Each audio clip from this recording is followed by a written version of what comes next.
اب اس کا تقاضا کیا؟ ایک تقاضا تو میں نے آپ کو بتایا نا، اسلام پرستی. میں ذرا تھوڑا اسے اور کھولنا چاہتا ہوں. اس سطح پہ آ کے دنیا کی قربانی دیے بغیر یہ والا فریضہ ادا نہیں ہو سکتا. یہاں آگ میں چھلانگ لگانی پڑتی ہے، بیٹے کے گلے پہ چھری چلانی پڑتی ہے،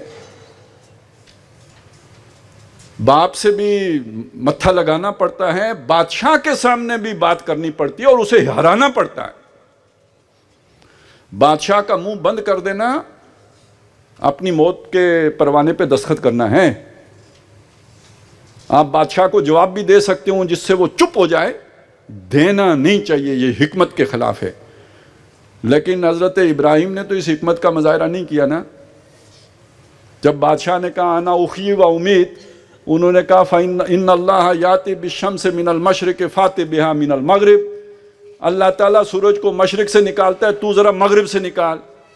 تو جب بادشاہ کے منہ کو اس طرح آپ بند کر دیں، فَبُہِتَ الَّذِي کفر، کافر مبہوت ہو گیا. یہ کتنی بڑی گستاخی اندازہ ہے. آج کے مہذب دور میں بھی گوارا نہیں کی جاتی. آپ اس طرح کا کوئی گستاخانہ کلام جس پیج سے کریں گے اس کی ایڈمن شپ سے ریموو کر دیے جائیں گے، جس ویب سائٹ سے کریں گے وہ بلاک ہو جائے گی. آج بھی اتنا بڑا سچ کوئی گوارا نہیں کر سکتا. تو اگر زندہ رہنا ہے تو پھر اس طرح کے سچ سے باز رہیں. لیکن اس منصب کا تقاضا ہے کہ جو بھی ہو جائے یہ سچ آپ نے کہنا ہے. اور اگر نہیں کہیں گے، آپ سے بڑا ظالم کوئی نہیں ہے. آپ تو نیکیوں کے چکر میں نے روزے رکھے، میں نے حج کیے، میں نے عمرے کیے. اگر آپ یہ نہیں کریں گے، حق چھپا گئے دنیا بچانے کے لیے، جان بچانے کے لیے، مفادات بچانے کے لیے، نوکری بچانے کے لیے حق چھپا گئے، آپ سے بڑا ظالم کو نہیں. وَمَنْ أَظْلَمَ مِمَّنْ كَتَمَ شَهَادَةً عِنْدَهُ مِنَ اللَّهِ، جس کے پاس اللہ کی گواہی ہو، اس گواہی کو وہ اپنے دنیا کے کسی مفاد کی وجہ سے چھپا دے. یہود کے علماء کا کیا قصور تھا سوائے اس ایک قصور کے؟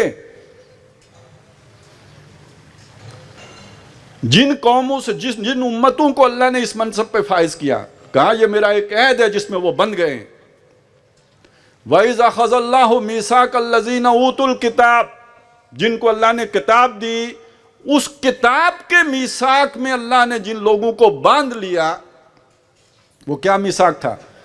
لَتُبَيِّنُنَّهُ لِلنَّاسِ، اس کتاب کو تم چھپاؤ گے نہیں، لوگوں کے سامنے کھول کر بیان کرو گے. وَلَا تَكْتُمُونَهُ، اور اسے چھپاؤ گے نہیں. فَنَبَذُوهُ وَرَاءَ ظُهُورِهِمْ، انہوں نے وہ عہد پورا کرنے کی بجائے اس کتاب کو اپنی پیٹھوں کے پیچھے پھینک دیا، اس عہد کو اپنی پیٹھوں کے پیچھے پھینک دیا. وَاشْتَرَوْا بِهِ ثَمَنًا قَلِيلًا، اس کے بدلے میں دنیا کے تھوڑے فائدے اٹھا لیے. دیکھیے حق کڑوا ہوتا ہے، الحق مر. آپ اگر حق پرست ہوں، حق پسند ہوں تو گزارا ہو جاتا ہے، لیکن اگر آپ حق پرست ہوں گزارا نہیں ہوتا. اپنے بھی خفا مجھ سے، بیگانے بھی ناخوش. بیگانے بھی خفا ہوتے ہیں، گالی گلوچ کرتے ہیں، اپنے بھی ملامت کرتے ہیں. چھوڑا نہیں غیروں نے کوئی ناوے کے دشنام، چھوٹی نہیں اپنوں سے کوئی طرز ملامت. تو بھائی بات یہ ہے کہ یہ والا کام صرف بندہ خدا ہی کر سکتا ہے، بندہ دنیا نہیں کر سکتا، کیونکہ اس میں ہر قدم پر دنیا لٹتی ہے. اچھا ویسے بھی شرافت کا تقاضا یہ ہے کہ یار کون گالیاں کھائے؟ ٹھیک ہے نا، کوئی ایک بندہ دوسرے بندے کو دھوکہ دے رہا ہے، دینے دے، میرا کیا نقصان ہے اس میں؟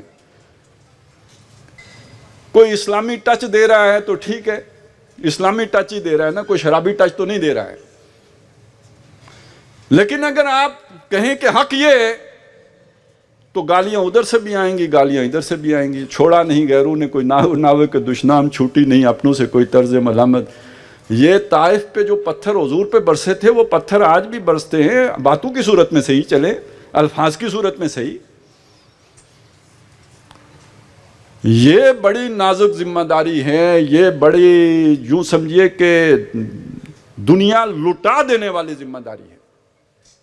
اصل میں اسی ذمہ داری سے فرار تھا جو لوگوں نے جا کے جنگل میں گٹھ پکڑی ہے.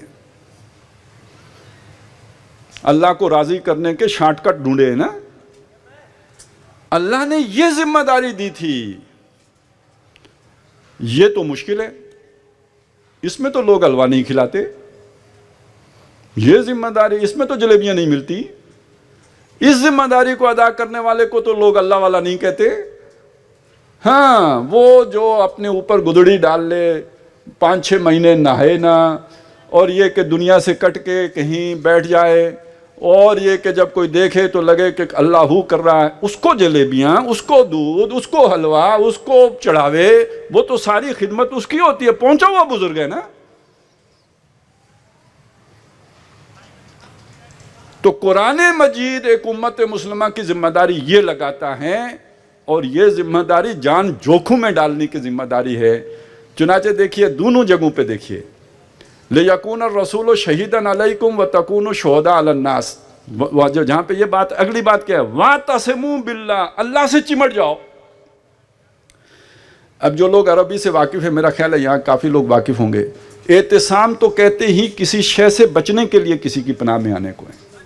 یعنی کوئی مخالفت ہو رہی ہے, پناہ لینے کے لیے کسی کی کے پاس آ جانا, پکڑ لینا, جیسے ماں کے پاس بچہ دوڑ کے آ جائے, یہ ہے اعتصام. تو اس کا مطلب ہے تمہاری یہ کام کرو گے تو مخالفت ہوگی. تو بچاؤ کے لیے اللہ کے ساتھ جڑ جاؤ, اللہ کے ساتھ تعلق بنا لو. اور یہاں جو سورہ بقرہ میں آیا, وَكَذَلِكَ جَعَلْنَاكُمْ أُمَّةً وَسَطًا لِتَكُونُوا شُهَدَاءَ عَلَى النَّاسِ وَيَكُونَ الرَّسُولُ عَلَيْكُمْ شَهِيدًا. تو پھر اس کے بعد بتا دیا کہ یہ یہودیوں سے امید نہیں رکھنا کہ یہ آپ کی بات مانیں گے. آپ جو بھی دلیل ان کے سامنے پیش کر دیں, ما تابعوا قبلتک, آپ کے قبلے کی تابعداری نہیں کریں گے, اور آپ کو جانتے ہیں پھر بھی نہیں مانیں گے, اور یہ حق چھپائیں گے, اسے ظاہر نہیں کریں گے. تو پھر یہ کہ سختیاں جھیلنے کے لیے تیار ہو جاؤ. استعینوا بالصبر والصلاۃ ان اللہ مع الصابرین ولا تقولوا لمن يقتل في سبيل الله اموات بل احیاء ولكن لا تشعرون ولنبلونکم بشیء من الخوف والجوع ونقص من الاموال والانفس والثمرات وبشر الصابرین. یہ سارے مطلب یہ صرف ثواب کے لیے یہ الفاظ آئے ہیں. اس رستے پہ چلیں گے تو یہ لینڈ مارکس ہیں, یہ آتے ہیں, یہ سنگ آئے میل ہیں. جیسے یہاں سے آپ جائیں اگر فیض آباد تو 0 پوائنٹ آئے گا. اگر اس شہادت علی الناس کا سفر شروع کریں گے تو وَلَنَبْلُوَنَّكُمْ بِشَيْءٍ مِّنَ الْخَوْفِ وَالْجُوعِ وَنَقْصٍ مِّنَ الْأَمْوَالِ وَالْأَنفُسِ وَالثَّمَرَاتِ.